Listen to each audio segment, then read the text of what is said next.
இலக்கை நோக்கி டுவர்ட் த கோல். இந்த நிகழ்ச்சிக்கு உங்களை அன்புடன் வரவேற்கிறோம்.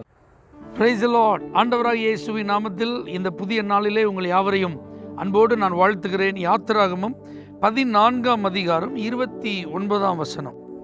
அவர்கள் வலது புறத்திலும் அவர்கள் இடது புறத்திலும் ஜலம் அவர்களுக்கு மதிலாக நின்றது. இஸ்ரவேல் ஜனங்களை கர்த்தர் அற்புதமாக செங்கடலின் வழியாக நடத்தி சென்றார். வெட்டாந்தரையில் நடந்து செல்வது போல அவர்கள் நடந்து சென்றார்கள்.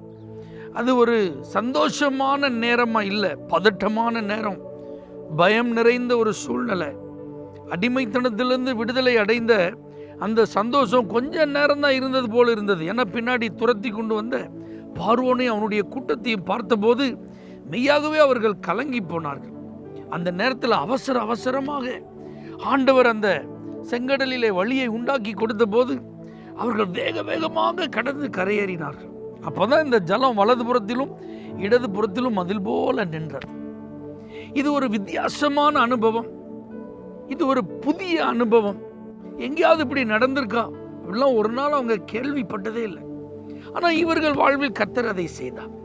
இதே போல இன்னைக்கு ஏசப்பா உங்கள்கிட்ட பேச விரும்புகிற ஒரு காரியம் என்னன்னா, பயம் நிறைந்த பதட்டமான சூழ்நிலை தான். ஐயோ என்ன ஆக போதும், முடிவு எப்படி இருக்குமோ, இப்போதான் கொஞ்சம் சந்தோஷமா இருப்பது போல் இருந்தது, தொடர்கிறதே போராட்டம், துரத்துகிறதே பிரச்சனை, சத்துரு மறுபடியும் எழும்பிட்டானே, இந்த மாதிரி ஒரு சூழ்நிலை கூட உங்களுக்கு இருக்கலாம்.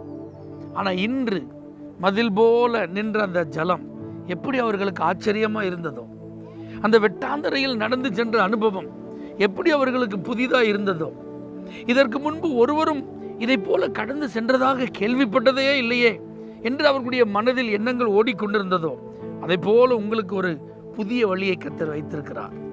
ஒரு புதிய அனுபவத்தை கர்த்தர் தரப்போகிறார். நீங்களே யோசிக்க போறீங்க, யாருக்காவது இப்படி நடந்திருக்குமா, எங்கேயாவது நம்ம இப்படி கேள்விப்பட்டிருக்கோமா? இல்லவே இல்லை என்று சொல்லத்தக்க அளவில் ஒரு நியூ எக்ஸ்பீரியன்ஸை இன்னைக்கு ஆண்டவர் தரப்போகிறார். உங்கள் பயம் நீங்க போகிறது, உங்கள் கலக்கம் நீங்க போகிறது, உங்கள் போராட்டத்திற்கு ஒரு முடிவு வரப்போகிறது. இந்த புதிய அனுபவம் அநேகருக்கு மத்தியில் உங்களை சாட்சியாய் நிறுத்தப் போகிறது.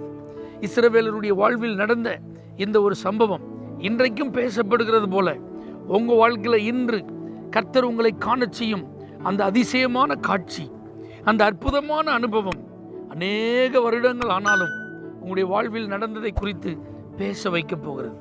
விசுவாசிங்க, புதிய வழியிலே நடத்தப்படுவீர்கள். தகப்பனே, இஸ்ரவேலரை நடத்தினது போல இன்று உம்முடைய பிள்ளைகளை நீ நடத்தப் போகிறதற்காக ஸ்தோத்திரம். இயேசுவின் நாமத்தில் பிதாவே, ஆமென். For prayer contact, Pastor J. Kumar, El Shaddai Ministries, 9500252586, Surandai.